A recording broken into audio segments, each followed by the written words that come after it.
तो हुजूर आला हजरत अजीमुल बरकत मुजद्दिद दीन मिल्लत बोलेन, वाह क्या जूदो करम है शहे बतहा तेरा, नहीं सुनता ही नहीं मांगने वाला तेरा।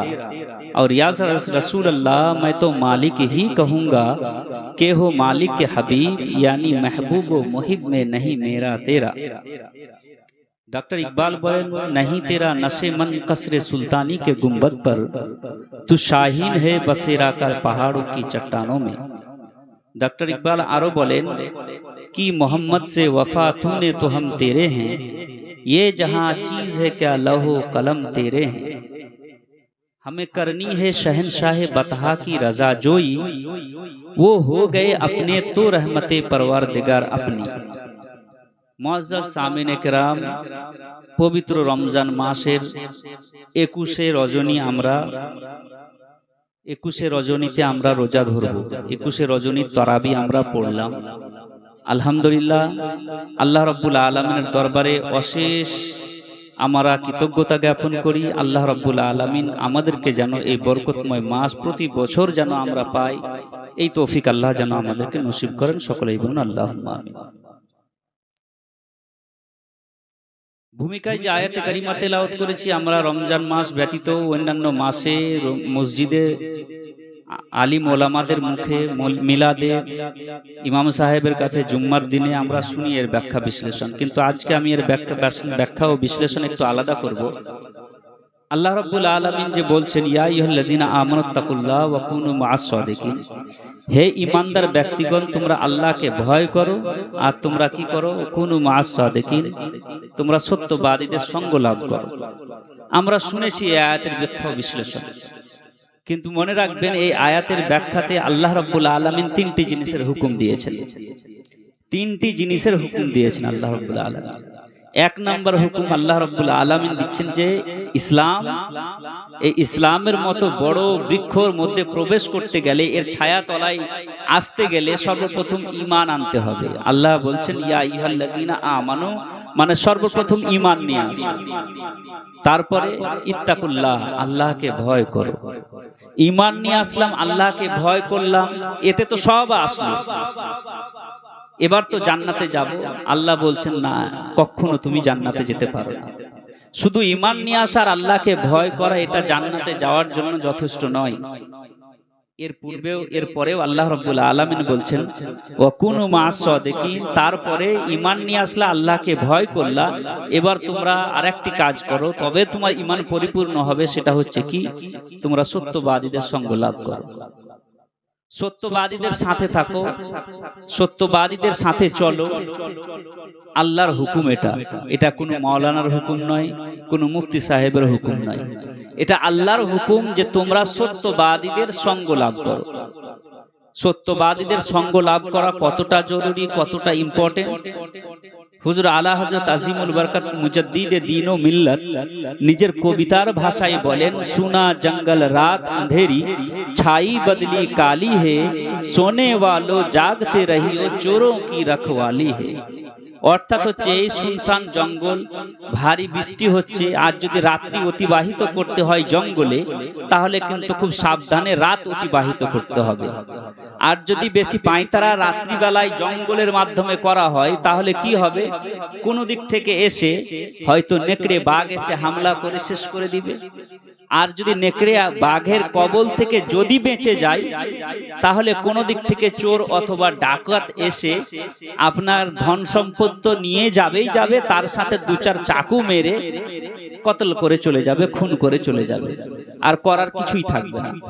তো জঙ্গলে যদি রাত্রি অতিবাহিত করতে হয়, তাহলে খুব সাবধানে রাত অতিবাহিত করতে হবে, না হলে কিন্তু কপালে কষ্ট আছে। ওই রকম দুনিয়াটাও হচ্ছে জঙ্গল, বরং জঙ্গলের চাইতেও নিকৃষ্ট জায়গা। এখানে দোকানে আনাচে কানাচে সব জায়গায় ঈমান চোরেরা বসে আছে। জঙ্গল তো অনেক ভালো জায়গা, যেখানে জান যাবে অথবা মাল যাবে, জান অথবা মাল যাবে। আর দুনিয়া এমন জায়গা, এখানে জান অথবা মাল যাবে না, বরং জান ও মালের চাইতেও বেশি দামি ঈমান, সেটা চলে যাবে আর আমরা বুঝতে পারবো না। তাহলে দুনিয়াটা বড় খতরনাক জায়গা। এখানে চলতে গেলে পদে পদে শয়তান আমাদেরকে বিভ্রান্তিতে ফেলার চেষ্টা করবে। হুজুর আলা হযরত আজিমুল বরকত মুজাদ্দিদে দ্বীন ও মিল্লাত বলেন, লহদ में इश्क रुख शाह का दाग लेके चले, अंधेरी रात सुनी थी चिराग लेके चले, तेरे गुलामों का नक्श कदम है राहे खुदा, वो क्या बहक सके जो ये सुराग लेके चले। হে আল্লাহ, তোমার ওলি আউলিয়া গৌস কুতুব সত্যবাদীদের পদঙ্ক অনুসরণ করে চলা এটা কোন শয়তানের পথ নয়, বরং এটা রাহে খোদা, আল্লাহরই রাস্তা। যারা ওলি আউলিয়া গৌস কুতুবদের পদঙ্ক অনুসরণ করে করে চলে তারাই সঠিক পথে চলে। আর যারা গৌস কুতুব ওলি আউলিয়ার পীর পয়গম্বরদের পথ অনুসরণ করে চলে না, তাদেরকে কি করবে? সে শয়তানের রাস্তাতে চলে, তাকে শয়তান যে কোনো মুহূর্তে তাকে পথ চিহ্ন থেকে আলাদা করে দিয়ে জাহান্নামের রাস্তায় নিয়ে যাবে। মুআজ্জাজ সামিনে কেরাম, তো বর্তমান যে যুগ, এই যুগটা বড় ভয়াবহ যুগ। এই যুগে ঈমান আকীদা বাঁচা বড়ই কঠিন। এই যুগে নিজের ঈমান আকীদা বাঁচা, নিজের পরিবার পরিজনের ঈমান আকীদা বাঁচা, নিজের সন্তান সন্ততির জীবনকে উজ্জ্বল করা, এটা বড়ই ভয়ঙ্কর, বড়ই কঠিন। তো এই সময় আমাদেরকে করণীয় কি হবে? আমরা দেখতে পাচ্ছি গোটা দুনিয়াতে আমাদের মুসলমানদের প্রতি হাজারো রকম ভাবে নির্যাতনের শিকার আমরা। গোটা দুনিয়াতে মরছে কারা? মুসলমানরা। গোটা দুনিয়ার মধ্যে পিছিয়ে পড়া জাতি মুসলমান। গোটা দুনিয়ার মধ্যে রাজনৈতিক দিক দিয়ে আমরা পিছিয়ে, গোটা দুনিয়ার মধ্যে, গোটা পৃথিবীর মধ্যে অর্থনৈতিক দিক দিয়ে আমরা পিছিয়ে, গোটা দুনিয়ার মধ্যে আমরা শিক্ষা ও সাংস্কৃতিক দিক দিয়ে আমরা পিছিয়ে পড়া জাতি। তো আমরা যে এই পিছিয়ে পড়া জাতি, চারিদিক দিয়ে আমাদেরকে মারানো হচ্ছে, আমাদেরকে পেটা হচ্ছে। কখনো আমাদেরকে মালদা থেকে কলকাতা যেতে আমাদেরকে রাত্রিবেলায় ট্রেনে ভয় লাগছে, বাসে যেতে ভয় লাগছে। কখনো গরুর গোশতের নামে মুসলমানকে মারা হচ্ছে, কখনো লাভ জেহাদের নামে মুসলমানদেরকে মারা হচ্ছে, কখনো চোর নাম দিয়ে মব লিঞ্চিং করে মুসলমানদেরকে মারা হচ্ছে। ভারতে মরছে মুসলমানরা, তারপরে ভারতের বাইরে আমাদের আরাকান রাখাইন যে দেশ আছে মায়ানমার, সেখানে মরছে মুসলমান। আমাদের পার্শ্ববর্তী দেশ চীনে মরছে মুসলমান। গালফ কান্ট্রিজ যেগুলো আছে, যে আরব কান্ট্রি, যে আরব দেশগুলো আছে মধ্যপ্রাচ্য, এখানে মরছে মুসলমানরা। লিবিয়াতে মরছে মুসলমান, আফগানিস্তানে মরছে মুসলমান, সিরিয়াতে মরছে মুসলমান। ফিলিস্তিনের রাস্তার দুই পাশে মুসলমানদের গোলাপ ফুলের মতো ফুটফুটে চেহারাওয়ালা ছেলেদের বিভৎস লাশ পড়ে আছে। আর গোটা দুনিয়ার মানবাধিকার নিয়ে যারা কথা বলে তারা আজ চুপ করে বসে আছে। গোটা দুনিয়ার মানুষ আজ আমাদেরকে চারিদিক দিয়ে মেরে আমাদেরকে ষড়যন্ত্র করে শেষ করে দেওয়ার পরিকল্পনা চালাচ্ছে। আর আমরা মসজিদ থেকে বাড়ি, আর বাড়ি থেকে মসজিদের মধ্যে সীমাবদ্ধ হয়ে আছি। আল্লাহ রাব্বুল আলামিন পবিত্র কোরআনে বলছেন, ইউরিদুনা লিইতফাউ নূরাল্লাহি বিআফওয়াহিহিম আল্লাহু মুতিম্মু নূরিহি ওয়ালাউ কারিহাল কাফিরুন। আল্লাহ রাব্বুল আলামিন বলছেন যে কুফরি মিল্লাতগুলো, যত রকম কুফরি মতবাদ আছে, যত রকম কুফরি ধর্মগুলো আছে, সকলে মিলে মুসলমানদেরকে আল্লাহ রাব্বুল আলামিনের নূরকে মুখের ফুঁক দিয়ে নিভিয়ে দেওয়ার চেষ্টা চালাচ্ছে। আল্লাহ রাব্বুল আলামিন নিজের নূরকে পরিপূর্ণ করবেন, নিজের দ্বীনকে পরিপূর্ণ করবেন, যদিও বা কাফির ও মুশরিক এটা অপছন্দ করুক না কেন। আল্লাহ রাব্বুল আলামিন নিজের দ্বীনকে পরিপূর্ণ করবেই। যতই মুসলমানদের প্রতি নির্যাতন হোক না কেন, যতই মুসলমানদেরকে মারা হোক না কেন, যতই মুসলমানদেরকে কাটা হোক না কেন, যতই মুসলমানদের প্রতি আকাশ থেকে বম ফেলে, রকেট ফেলে মুসলমানদের জনপদগুলোকে ধ্বংস করে দেওয়া হোক না কেন, যতই মুসলমানদের ইবাদতগাহ মসজিদগুলোকে ভেঙে দেওয়া হোক না কেন, মুসলমানদের আগামী প্রজন্মকে যতই শেষ করে দেওয়া হোক না কেন, আল্লাহ রাব্বুল আলামিন বলছেন ওয়াল্লাহু মুতিম্মু নূরিহি ওয়ালাউ কারিহাল কাফিরুন। আল্লাহ রাব্বুল আলামিন নিজের দ্বীনকে, নিজের নূরকে পরিপূর্ণ করবেন। যতই কুফরি মিল্লাতগুলো, যতই কাফির ও মুশরিকরা যতই অপছন্দ করুক না কেন, যতই তারা প্রচেষ্টা চালাক না কেন, আল্লাহ রাব্বুল আলামিন নিজের দ্বীনকে পরিপূর্ণ করবেন। এবার দ্বীনকে যে পরিপূর্ণ করবেন, কিভাবে পরিপূর্ণ করবেন? আমাদের যে দ্বীন, এটা বড় কষ্টে পাওয়া দ্বীন। এই ইসলাম যে আমাদের কাছে এসেছে বড় কষ্টে, বড় দুঃখে, বড় ত্যাগ ও কোরবানি দেওয়ার পর আমাদের কাছে এই দিন এসছে, কিন্তু আজ বড়ই দুঃখ লাগে, বড় আফসোস লাগে যে মুসলমান সে দিনের আজ আমরা কদর করছি না, সে দিনের আজ আমরা সম্মান করছি না। আজ আমরা সে দিনের প্রতি যেইভাবে সম্মান জানাতে হবে সে সম্মান আমরা জানাচ্ছি না, যার কারণে আল্লাহ রাব্বুল আলামিন আমাদের মাথার উপরে জালিম শাসককে নিয়োগ করে গোটা দুনিয়ার মানুষ আমাদেরকে আজ খেলার পুতুল মনে করে নিয়েছে। তবে মনে করবেন, আমি ইতিহাসের কিছু উক্তি দিয়ে, ইতিহাসের কিছু কথা বলে আমার কথা আমি আগে বাড়াতে চাই। বড় ধ্যান দিয়ে আমার কথা শুনতে হবে, যেটা প্রয়োজন আজকের যুগে সেটাই আমি বলবো বলেছি, এর বাইরে আমি কোনো কথা বলবো না। আজকের বর্তমান বিশ্বে আজকে আমাদের ওসমানী সালতানাত, যারা ইতিহাস নিয়ে পড়াশোনা করেছে তারা জানবে যে ভারতের পৃথিবীর বুকে দুটি সাম্রাজ্য ছিল। সেটা ছিল, একটা হচ্ছে ওসমানী সাম্রাজ্য আর একটা হচ্ছে মুঘল সাম্রাজ্য। মুঘল সাম্রাজ্যের অস্তিত্ব শেষ হয়ে যাওয়ার পরে কি হয়েছে, ওসমানী সাম্রাজ্য ভেঙে পড়েছিল। ওসমানী সাম্রাজ্যের পরে, ওসমানী সালতানাতের পরে আসে কি সোভিয়েত ইউনিয়ন। সোভিয়েত ইউনিয়নকে ভেঙে দেওয়ার আপ্রাণ চেষ্টা চালাতে লাগলো আমেরিকা। আমেরিকা সর্বপ্রথম দেখতে লাগলো যে আমার যে পৃথিবীর বুকে সবচাইতে বেশি সুপার পাওয়ার, মানে আজকের যুগে সুপার পাওয়ার আমরা দুইটি দেশকে মনে করি, সেটা হচ্ছে আমেরিকা এবং রাশিয়া। আমেরিকা মনে করলো আমার বিপক্ষ যেটা, সেটা হচ্ছে কি মুসলিম সাম্রাজ্য, খেলাফতে সালতানাতে উসমানিয়া, সালতানাতে উসমানিয়াকে ভাঙা হোক। সালতানাতে উসমানিয়াকে ষড়যন্ত্র করে মুসলমানদের সালতানাতকে, মুসলমানদের সাম্রাজ্যকে ভেঙে ফেলা হলো। তারপরে শুরু হলো সোভিয়েত ইউনিয়ন। সোভিয়েত ইউনিয়ন যখন শুরু হলো, আমেরিকা মনে করলো যে আমার যে মোকাবেলা, আমার যে প্রতিদ্বন্দ্বী হিসেবে পৃথিবীর বুকে আছে সেটা হচ্ছে কে, সোভিয়েত ইউনিয়ন। সে সুইস ইউনিয়ন বা সোভিয়েত ইউনিয়ন, সেটাকে ভাঙতে হবে। কোন রকম ভাবে ষড়যন্ত্র করে সোভিয়েত ইউনিয়নকে তা সে কি করলো, ভেঙে ফেললো। ভেঙে ফেলার পর 11 থেকে 12টা মুসলিম রাজ্য, মুসলিম দেশ, মুসলিম রাষ্ট্র কি করলো, স্বাধীনতা লাভ করলো এবং মুসলিম দেশগুলো স্বাধীনতা পেয়ে নিজের নিজের সরকার গড়ে তুললো। তারপরে শুরু হলো কি, আমেরিকা ইউনিভার্সিটির, ক্যামব্রিজ ইউনিভার্সিটি, আমেরিকার যে ইউনিভার্সিটি আছে সেই ইউনিভার্সিটির রাষ্ট্রবিজ্ঞানী মিস্টার হান্টিংটন, তিনি নিজের থিওরি পেশ করলো গোটা আমেরিকার যোগ্য বিজ্ঞ মানুষদের সম্মুখে, যে এখন যে আমাদের যে প্রতিদ্বন্দ্বী হিসেবে পৃথিবীর বুকে কোনো জাতি যদি আছে তো সেটা হলো মুসলিম জাতি। এখন আমরা কি করলাম, আমাদের প্রতিদ্বন্দ্বী যে ছিল ওসমানী সালতানাত, সেটাকে আমরা ভেঙে খান খান করে দিয়েছি।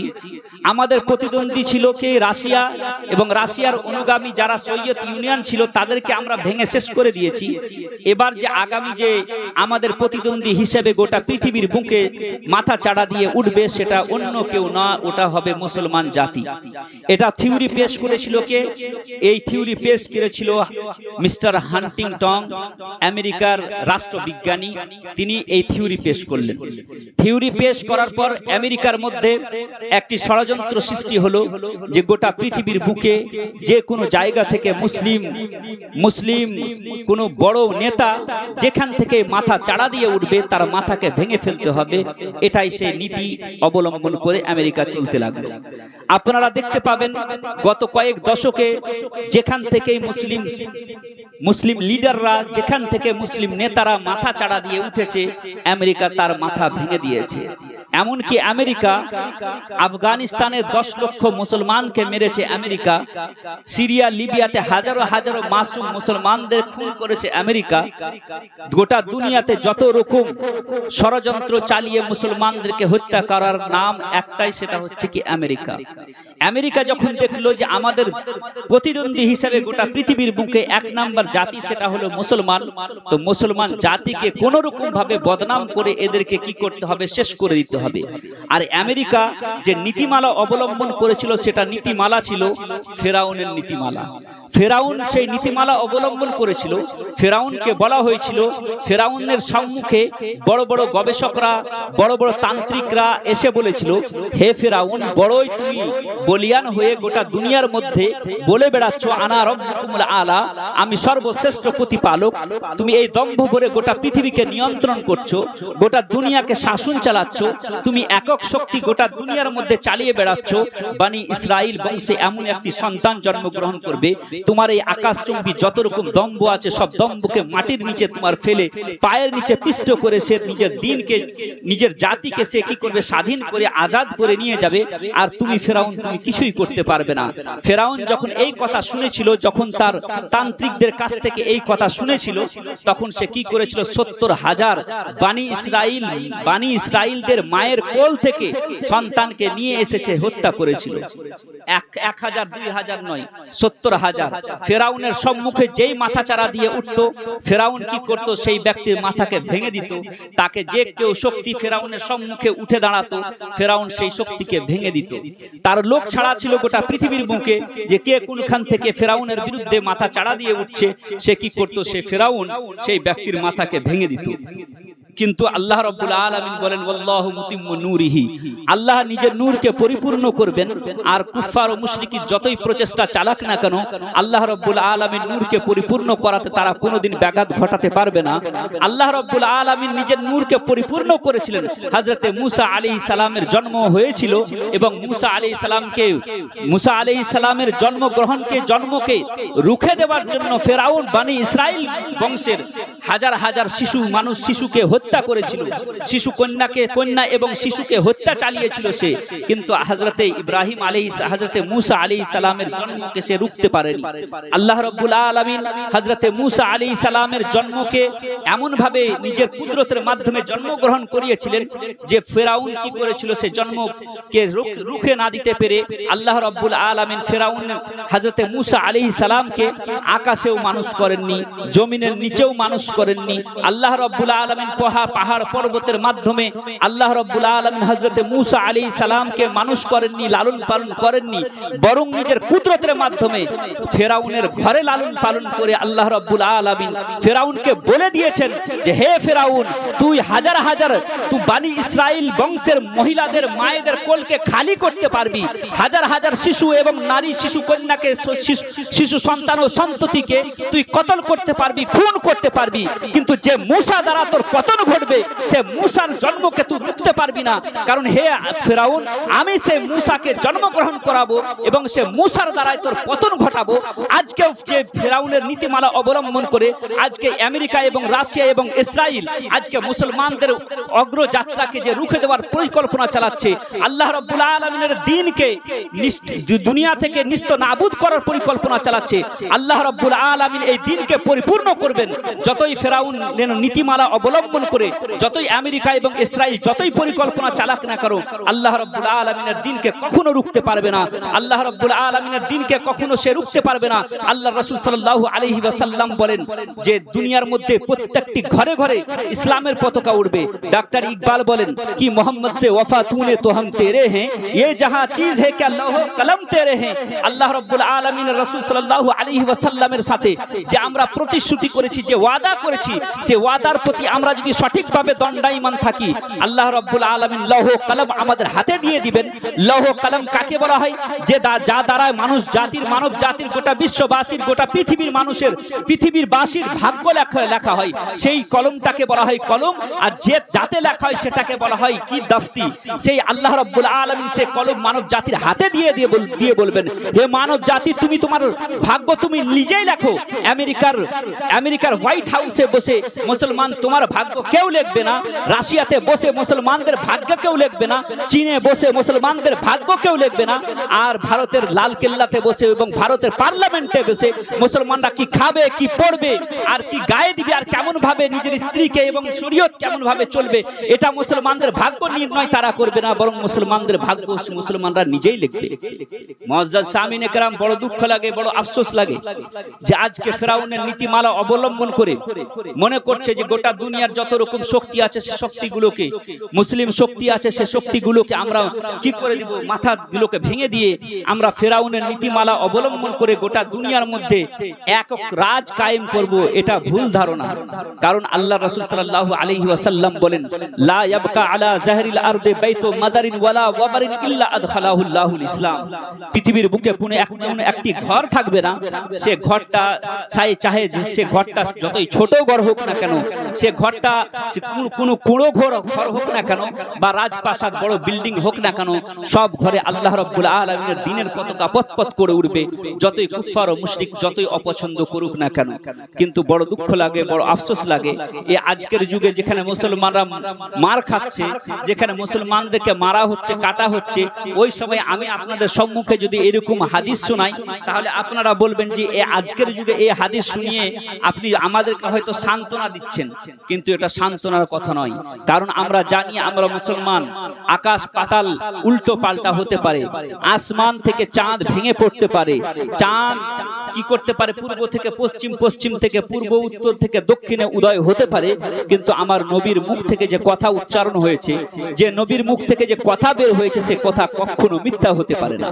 কারণ আমার রাসূলের কথাকে আল্লাহ রাব্বুল আলামিন বলছেন, ওমা ইয়ানতিকু আনিল হাওয়া, আমার নবী নিজে মন গড়া কোনোই কথা বলেন না, যা বলেন আমার কথাই বলেন। আমার রাসূল বলে গেছেন মানে সত্যি হবে। আজকে যেহেতু গোটা দুনিয়াতে আমরা মরছি, গোটা দুনিয়াতে আমরা সবচাইতে পিছিয়ে পড়া জাতি, তো পিছিয়ে পড়া জাতির কাজগুলো কি এবং কিসের জন্য পিছিয়ে পড়া জাতি, সেগুলো আমাদেরকে জানতে হবে।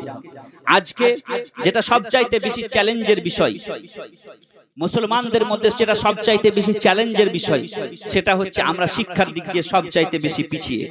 আর একটি কথা আপনারা বলবেন যে আজকে আমরা যেখানে মুসলমানরা সঠিকভাবে নিজের অধিকার পাচ্ছে না, আমরা আমাদের ছেলে মেয়েদেরকে পড়া লেখা করিয়ে উচ্চ শিক্ষায় শিক্ষিত তো করিয়ে দিচ্ছি, কিন্তু তারা উচ্চ শিক্ষায় শিক্ষিত হয়ে যাওয়ার পর বড় বড় চাকরি পাচ্ছে না, তো পড়িয়ে লাভ কি হবে? বা আমাদের সম্মুখে অনেক আমাদের সম্মুখে ব্যাঘাত আছে, যেগুলো আমাদেরকে আমাদের ছেলে মেয়েদেরকে আগে বাড়তে দেওয়া হচ্ছে না, কম্পিটিশনের যুগ, আমাদের ছেলে মেয়েদেরকে চাকরি দিচ্ছে না। এটা যদি বলেন তাহলে আমি বলবো ভুল বলবেন, আমি বলবো ভুল বলবো। কারণ বর্তমান যে বিশ্ব, সেই বিশ্বতে আমরা যে যুগে বসবাস করি, সেই যুগটাকে বলা হয় ডিজিটাল যুগ, আধুনিক যুগ। এই যুগে কম্পিটিশনের যুগ, যার কাছে যত বেশি সালাহিয়াত থাকবে, দক্ষতা থাকবে, আপনার ভিতরে জ্ঞান থাকবে, যতই বড় যত বেশি আপনার ভিতরে ট্যালেন্ট থাকবে, গোটা দুনিয়ার মানুষ আপনাকে খুঁজে বেড়াবে। আপনার আমার সন্তানের ভিতরে যদি ট্যালেন্ট থাকে, গোটা দুনিয়া আপনারাও আমার সন্তানকে খুঁজে বেড়াবে। আপনি বলবেন যে গোটা দুনিয়াতে আমাদেরকে কি করা হচ্ছে, আমাদের সন্তানদেরকে চাকরি দেওয়া হচ্ছে না, বা আমাদের সন্তানদেরকে আগে বাড়তে দেওয়া হচ্ছে না, যার কারণে আমরা আমাদের সন্তানদেরকে বেশি পড়ালেখা করাচ্ছি না। আমি বলবো এটা ভুল। কারণ আমরা ডিজিটাল যুগের মানুষ। আজকের যুগে আমরা সঠিকভাবে নামাজ পড়তে পারি, সঠিকভাবে রোজা, হজ, যাকাত, শরিয়াতে ইসলামিয়ার যত রকম হুকুম আহকাম আছে, সবকে আমরা সঠিকভাবে পালন করতে পারি। কেউ আমাদেরকে রুখার মতো নেই। তবে এর পূর্বে আপনি একবার রাসূল করিম সাল্লাল্লাহু আলাইহি ওয়াসাল্লামের প্রথম ইসলাম যখন মক্কার মধ্যে যখন ইসলামের যখন আগমন ঘটে, আর ইসলাম যখন রাসূল করিম সাল্লাল্লাহু আলাইহি ওয়াসাল্লাম অলিতে গলিতে যখন ইসলামের প্রচার ও প্রসার করেন, তখনকার যুগটাকে একবার সম্মুখে রাখুন। তখনকার যুগ আর এখনকার যুগ, সেই আরবের সেই অন্ধকারময় যুগ আর বর্তমান যুগকে যদি সামনে কম্পেয়ার করা যায়, তাহলে আমরা বুঝতে পারি সেই যুগটা বড় খারাপ যুগ ছিল। বর্তমান যুগের তুলনায় সেই যুগটা বড়ই খারাপ যুগ, বড় নির্মম যুগ, বড় দুঃখের যুগ ছিল। আর আজকের যুগ ততটা খারাপ যুগ নয়। এখন আমরা রোজা, নামাজ, হজ, যাকাত সবকিছু করতে পারছি। সেই যুগে কিন্তু এরকম ছিল না। সেই যুগে কেউ যদি নামাজ পড়তো, তার প্রতি নির্যাতন চালানো হতো। কেউ যদি রোজা করতো, তার প্রতি নির্যাতন চালানো হতো। কেউ যদি মক্কার চত্বরে ইবাদত করত, তার উপরে নানান রকম নির্যাতন করা হতো। কেউ যদি প্রকাশ্যে কলেমার বাণী, কলেমা প্রকাশ্যে কেউ যদি কলেমা পড়তো, তো তাকে কি করা হতো? কতল করা হতো। কেউ যদি কলেমার প্রচার ও প্রসার করতো, তাকে হয়তো বালুর মধ্যে চড়িয়ে, বালুতে গরম বালিতে রেখে, তার বুকে পাথর চড়িয়ে, তার গলার ভিতরে রশি দিয়ে হয়তো গলিতে গলিতে দড়িয়ে নিয়ে বেড়ানো হতো। রাসূল করিম সাল্লাল্লাহু আলাইহি ওয়াসাল্লাম এমনকি নিজের কলমা, নিজের দ্বীনের প্রচার প্রচার ও প্রসার করার জন্য আল্লাহ রাসূল সাল্লাল্লাহু আলাইহি ওয়াসাল্লাম তায়েফে 3 থেকে 4 বার মার খেয়েছেন, গোটা শরীরে রক্তে রক্তাক্ত হয়ে গেছে, এমন রাসূল করিম সাল্লাল্লাহু আলাইহি ওয়াসাল্লামকে পর্যন্ত ছাড়েনি, নির্যাতন চালিয়ে গেছে। এইরকম অবস্থা ছিল আরবের বুকে রাসূল করিম সাল্লাল্লাহু আলাইহি ওয়াসাল্লামের আগমনের সময়। আর আরেকটি কি, আরব জাতি তো সেই সুন্দর জাতি ছিল না, সভ্য জাতি ছিল না। তারা ছিল কি, তাদের চুরি ডাকাতি তাদের পেশা ছিল। তাদের কি ছিল, তারা চুরি করা তাদের পেশা ছিল, ডাকাতি করা তাদের পেশা ছিল, নারী শিশুকে জীবন্ত কবর দেওয়া তাদের পেশা ছিল, নারী শিশুকে আঁতুর ঘরে গলা টিপে মেরে দেওয়া তাদের কাজ ছিল। তাদের দৈহিক চাহিদা মেটানোর জন্য একটি নারীর প্রয়োজন ছিল। সে নারীটি কার মা, কার বোন, কার ফুফু, কার খালা, এটা দেখার তাদের কোনো প্রয়োজন ছিল না। তার শরাব পান করা, মদ পান করা, মানুষের প্রতি নির্যাতন চালানো, এই সব ছিল তাদের দিনকাল। এইভাবে তাদের কাজ ছিল। ওই সময় রাসূল করিম সাল্লাল্লাহু আলাইহি ওয়াসাল্লামের আগমন হলো এবং রাসূল করিম সাল্লাল্লাহু আলাইহি ওয়াসাল্লাম মরুময় মক্কা হতে যখন উদয় হলেন এবং আস্তে আস্তে রাসূল করিম সাল্লাল্লাহু আলাইহি ওয়াসাল্লাম যখন সূর্যের কিরণের ন্যায় যখন গোটা আরবের মধ্যে যখন ছড়িয়ে পড়লেন, রাসূল করিম সাল্লাল্লাহু আলাইহি ওয়াসাল্লামের কলমার প্রসার যখন আস্তে আস্তে পুরো আরব ভূখণ্ডের মধ্যে যখন ছড়িয়ে পড়ল, তখন রাসূল করিম সাল্লাল্লাহু আলাইহি ওয়াসাল্লামের আদর্শে অনুপ্রাণিত হয়ে সে অন্ধকারময় যুগের জাহিলিয়াত যুগের মানুষ, অন্ধকারময় যুগের মানুষ সোনা হয়ে শিক্ষা দীক্ষা আদর্শে গোটা বিশ্বকে পথ দেখিয়েছিল। আরববাসীরা রাসূল করিম সাল্লাল্লাহু আলাইহি ওয়াসাল্লামের আদর্শে অনুপ্রাণিত হয়ে যারা ছিল চোর, যারা ছিল ডাকাত, তারা সমাজের মালের পাহারাদার হয়ে গেছিল, সমাজের মালের রক্ষক হয়ে গেছিল। যারা ছিল কি, যারা শরাব পান করা যাদের পেশা ছিল, মদ পান করা যাদের পেশা ছিল, রাসূল করিম সাল্লাল্লাহু আলাইহি ওয়াসাল্লামের আদর্শে এসে তারা শরাব এবং মদকে নিজের গলিতে, নিজের বাড়ির আঙিনাতে বইয়ে দিতে বাধ্য হয়েছিল। যারা নারীকে নিজের ভোগ বিলাসের বস্ত্র মনে করত, রাসূল করিম সাল্লাল্লাহু আলাইহি ওয়াসাল্লামের আদর্শে এসে তারা নারীর পায়ের নিচে জান্নাত, মায়ের পায়ের নিচে জান্নাত মানতে তারা বাধ্য হয়েছিল। যারা মনে করছিল যে নারীকে বড় করলে পরে আমাদের সম্মানের হানি হবে, তারা নারীকে, শিশু কন্যাকে বড় করে বাড়িতে নিজের বাড়িতে লালন পালন করে বড় করে বিবাহ শাদী করিয়ে তারা জান্নাতের অধিকারী হতে বাধ্য হয়েছিল। এমন অবস্থা আরবের মধ্যে হয়ে গেছিল। যারা চোর ডাকাত ছিল, তারা পৃথিবীর গরিবের ঘরে ঘরে তাদের অধিকার পৌঁছে দিতে তারা বাধ্য হয়েছিল। রাসূল করিম সাল্লাল্লাহু আলাইহি ওয়াসাল্লাম আরবের বুকে এসে হুজুর সাল্লাল্লাহু আলাইহি ওয়াসাল্লাম নিজের আদর্শ দিয়ে, হুজুর সাল্লাল্লাহু আলাইহি ওয়াসাল্লাম এমনকি আল্লাহ রাব্বুল আলামিন গোটা আরব কি গোটা পৃথিবীবাসীকে একবার নেদা দিয়ে বললেন, হে গোটা পৃথিবীবাসী, তোমরা তো কি ছিলে, তোমরা তো অসভ্য জাতি ছিলে, তোমরা তো নোংরা জাতি ছিলে, তোমরা তো মর্মর জাতি ছিলে, তোমরা তো চুরি ডাকাতি তোমাদের পেশা ছিল। আরে আমার রাসূল সাল্লাল্লাহু আলাইহি ওয়াসাল্লাম আসলো, তোমরা চোর ছিলে, তোমাদেরকে সঠিক পথে নিয়ে আসলো তো আমার রাসূল নিয়ে আসলো। আমার আল্লাহ রাব্বুল আলামিন গোটা বিশ্ববাসীকে নেদা দিয়ে বলেন, হে বিশ্ববাসী, শোনো শোনো শোনো, তোমরা কি ছিলে, আমার রাসূল সাল্লাল্লাহু আলাইহি ওয়াসাল্লাম যদি না আসতো, তোমরা তো কখনো চন্দ্রের সম্মুখে দাঁড়িয়ে তোমরা কি করতে, নমনম করতে, কখনো চাঁদকে নিজের খোদা বলে তোমরা মানতে বাধ্য হয়েছিলে, কখনো সূর্যের সম্মুখে তোমরা দাঁড়িয়ে হাত জোর করে দাঁড়িয়ে তাকে খোদা বলে মানতে তোমরা বাধ্য হয়েছিলে, কখনো বটগাছের সম্মুখে দাঁড়িয়ে তোমরা কি করছিলে, তাকে খোদা বলে স্বীকার করছিলে, কখনো অগ্নিকুণ্ডের সম্মুখে দাঁড়িয়ে তোমরা তাকে খোদা বলে মানছিলে, কখনো সমুদ্রের সম্মুখে দাঁড়িয়ে তোমরা সমুদ্রকে তোমরা নিজের প্রভু বলে স্বীকার করে বসেছিলে, কখনো তোমরা পাহাড়ের দিকে তাকিয়ে বড় বড় পাথরের সম্মুখে দাঁড়িয়ে তোমরা সে পাথরকে খোদা বলে মানতে বাধ্য হয়েছিলে, কখনো পাহাড়ের দিকে তাকিয়ে তোমরা খোদা বলে মেনে নিয়েছিলে।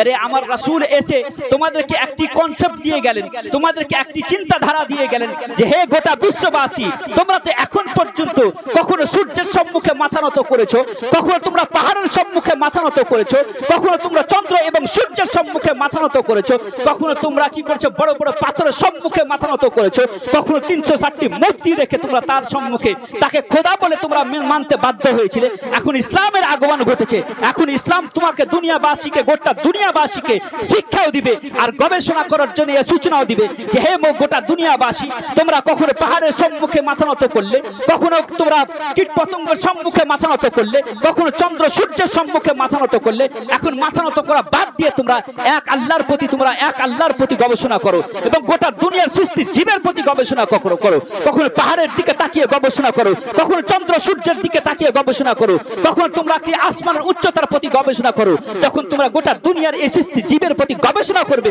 তখনই তোমরা তোমার সৃষ্টিকর্তার সন্ধান পাবে, তখনই তোমরা তোমার এক আল্লাহর তোমরা সন্ধান পাবে।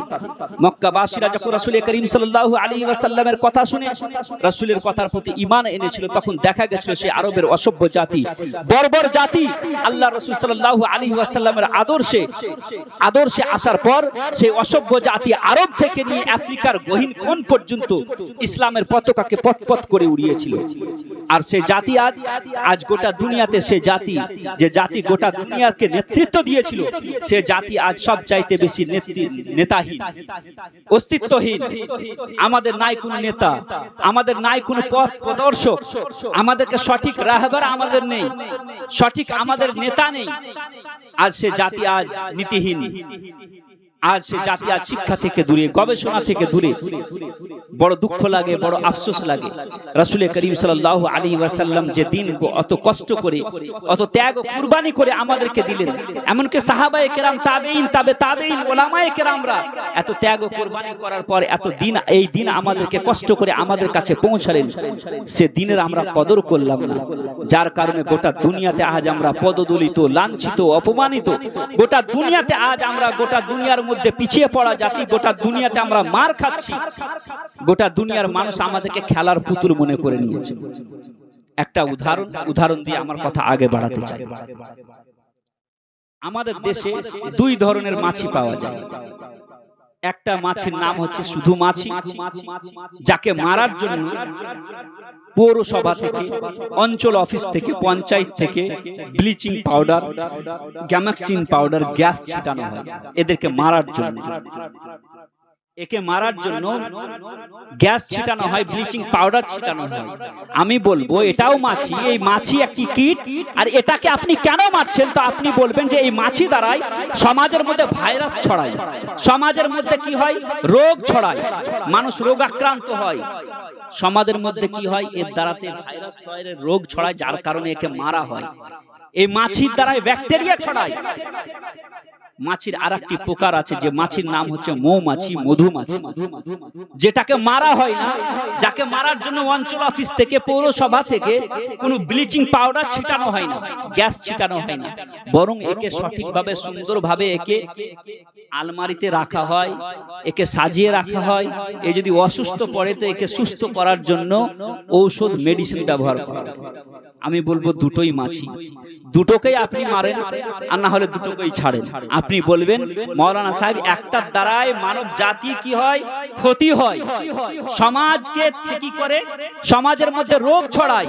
আর একটা যে মাছি, সে মাছি যদিও বা সে কি, কিন্তু সে মাছি, সেটা মধুমাছি, আর সেটার দ্বারাই সমাজের মধ্যে কোনো রকম ক্ষতি হয় না, বরং মানুষ যদি ব্যাকটেরিয়া যুক্ত হয় তাহলে সে কি হয়, রোগ থেকে রোগ মুক্ত হয়।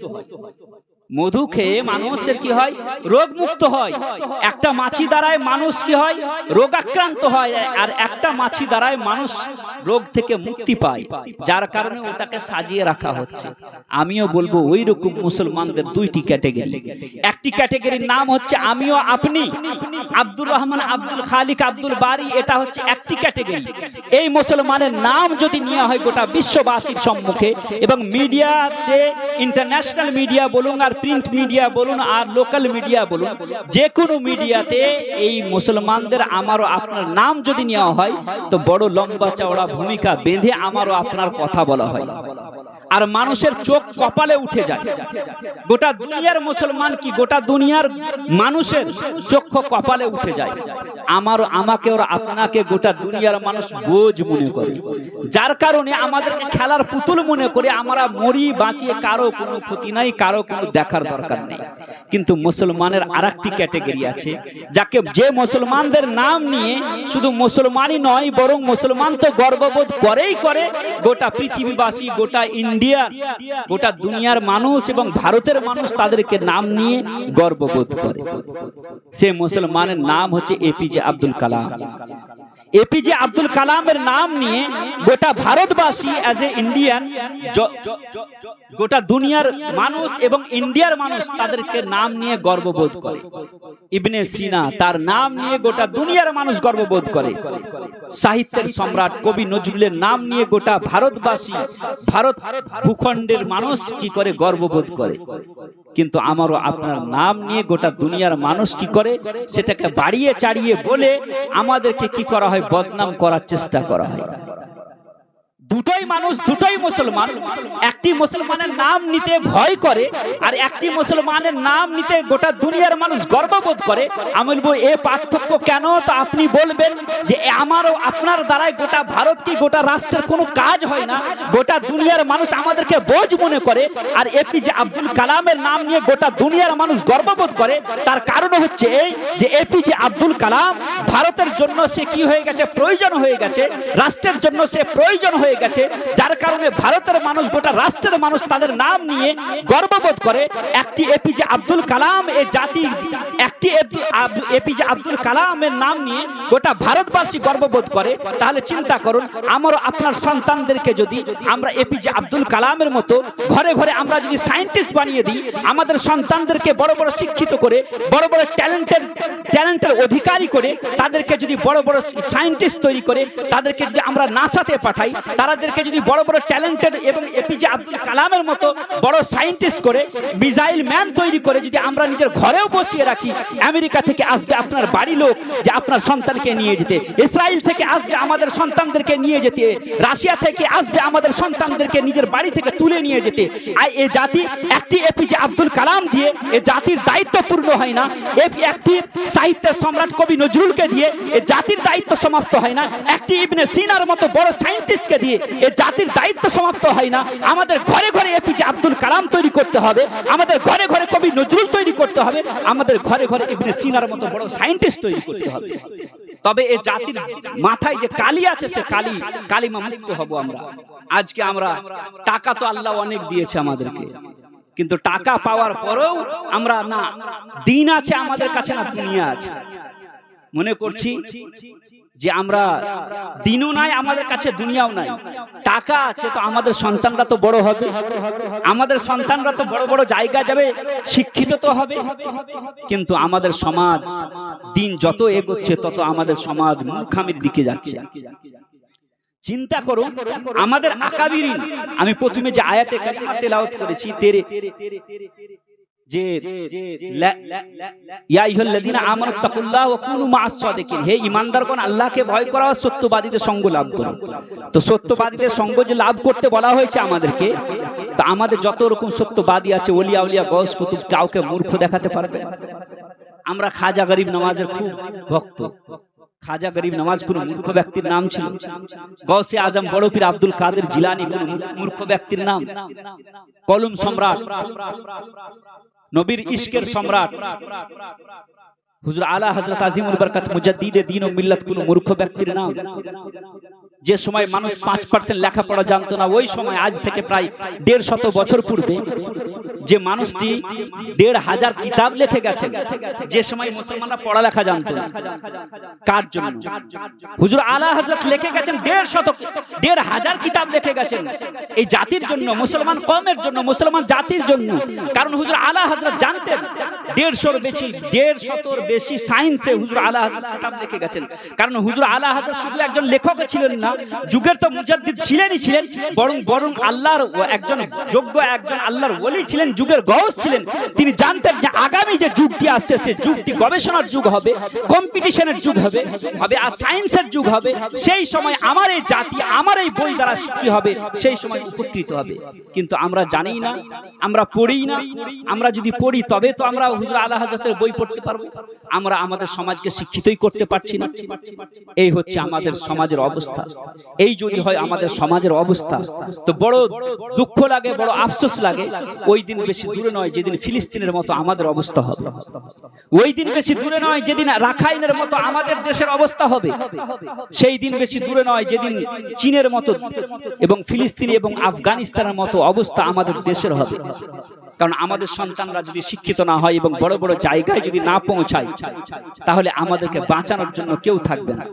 আজকে বলা হচ্ছে বাড়িতে বাড়িতে তোমরা অস্ত্র রাখো, বাড়িতে বাড়িতে হাতিয়ার রাখো।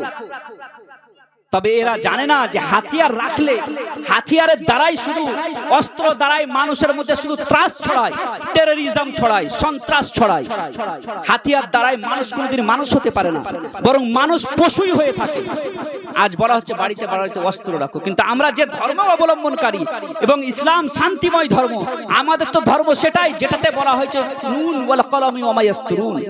আল্লাহ রাসূল সাল্লাল্লাহু আলাইহি ওয়াসাল্লাম যখন মক্কার বুকে যখন নুন এবং কলম এবং কলমের লেখার কসম আল্লাহ রাব্বুল আলামিন কোরআনের মধ্যে যখন খেলেন, তখন সে আরব ভূখণ্ডের মধ্যে মূর্খ জাতিরা যখন এই কলম এবং কলমের কসম খাওয়া শুনতে পেলেন, তখন দেখা গেছিল রাসূল করিম সাল্লাল্লাহু আলাইহি ওয়াসাল্লামের ইহলোক থেকে পরলোক গমন করার সময় আরবের মধ্যে 17 জন যখন লেখাপড়া জানতো, ওই সময় রাসূল করিম সাল্লাল্লাহু আলাইহি ওয়াসাল্লাম আরবের বুকে 1 লাখের বেশি মানুষের হাতে কলম ধরিয়ে গেছে সেই সময়। আরে আমরা তো সেই ধর্ম মাননেওয়ালা যে ধর্মতে কলমের কসম খাওয়া হয়েছে, নুন ওয়াল কলমে ইয়ামা ইয়াসতুরুন, কলম এবং কলমের লেখার কসম খেয়েছেন আল্লাহ রাব্বুল আলামিন। তাহলে কলম কত ইম্পর্টেন্ট। আমাদেরকে কলমের কসম খেয়ে আমাদেরকে বলা হয়েছে কলম আমাদেরকে রাখতে হবে, কারণ কলমের দ্বারাই পরমাণুকে নিচে নামানো যায়। কলমের দ্বারাই পুরো দেশকে গোলামের জিঞ্জিরে বাঁধানো যায়, গোলামির শিকলে বাঁধা যায়। কলমের দ্বারাই মানুষকে যদি ফাঁসি দেওয়া হয়, তো কলমের দ্বারাতে কলমের একটি সিগনেচারে সে ফাঁসিকে বন্ধ করে দেওয়া হয়, কারণ কলম হচ্ছে তালোয়ারের চাইতে ধারালো। ইসলাম তালোয়ারের দ্বারাই ছড়ায়নি। যদি ইসলাম তালোয়ারের দ্বারাই ছড়াতো, গোটা পৃথিবীর বুকে কোনো একটা অমুসলিম থাকতো না। ইসলাম প্রথমে দিলকে ঝুঁকিয়েছে, তারপরে কপালকে ঝুঁকিয়েছে। আর আজ যারা বলে ইসলাম তালোয়ারের জোরে গোটা দুনিয়ার মধ্যে প্রচার ও প্রসার হয়েছে, আমি বলবো তারা ইসলামের অধ্যয়ন করতে তারা ব্যর্থ হয়েছে। সঠিকভাবে ইসলাম পড়তে, ইসলামের অধ্যয়ন করতে তারা ব্যর্থ হয়েছে। এর থেকে ভালো ভাষা আমার কাছে নেই। আজকে অস্ত্র রাখতে বলা হচ্ছে, আমরা অস্ত্র রাখার পক্ষে নয়। আমরা শান্তিময় ধর্মের মানুষ। আমরা তো ওই ধর্মের মানুষ যাদের ধর্মের নাম হচ্ছে ইসলাম, যাদের ধর্মের নাম ইসলাম। আবার আমাদের নবীর নাম হচ্ছে কি নবিউস সালাম, আমাদের কিতাবের নাম হচ্ছে কিতাবুস সালাম, আমাদের ধর্ম হচ্ছে কি রিলিজিয়ন অফ পিস। এইরকম ধর্ম অবলম্বনকারী আমরা, যে ধর্মে হাতিয়ারকে অস্ত্র বানিয়ে যে ধর্ম চেষ্টা চালাবে, সে ধর্ম লুট হয়ে যাবে, শেষ হয়ে যাবে। আমরা হচ্ছি কলম এবং কলম রাখা বান্দা এবং কলমের কসম খাওয়া ধর্মের বান্দা। তাহলে আমাদেরকে কলমকে হাতিয়ার বানিয়ে নিজের ছেলে মেয়েদেরকে কলম দিতে হবে, তাদেরকে কলম ধরাতে হবে, শিক্ষিত করতে হবে, বড় বড় জায়গায় পৌঁছাতে হবে। আজকে যে আধুনিক যুগ আমাদের, সে যুগে আরেকটি বিষয় আমাদের মা বোনদের জন্য এটা বড়ই শোনার বিষয় এবং অবশ্যই এটা জানার বিষয়।